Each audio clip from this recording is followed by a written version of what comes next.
रिश्तेदारों एक जरूरी ऐलान समात फरमाओ। अजकल के माहौल ਨੂੰ मद्देनज़र रखद्या होया और रिश्तेदारियां तो रिश्तेदारियां ਨੂੰ दूर ਹੁੰਦਿਆਂ ਵੇਖ के मैं फैसला किया वे कि तुहाडी सारिਆਂ ਦੀ अपने घर ਦੇ ਵਿੱਚ दावत करा, क्योंकि रल खान दे नाल बह के बरकत ਹੁੰਦੀ है और एक दूजे नाल मिलदे जुलदा रहना चाहिए इन्हां दावतां दे बहाने। लिहाजा मेरे घर दावत का सद्दा तुहानूं इस WhatsApp के जरिए दिता जा रहा वे। इस दावत की शिरकत फरमा के स्वाबे दे रैन हासिल करो। इत्थे खाण पीण लई तुहानूं mutton korma, mutton biryani, beef biryani, chicken मलाई बोटी, गजरेला, आइसक्रीम, बोतलां, ये सारा कुछ तुहानूं मिलेगा।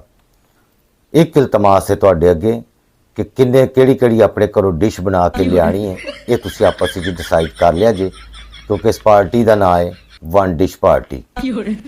बकाया रहा बहन नूं थां ते मेरे घर खुली है, तुहानूं पानी शानी भी मिल जाएगा।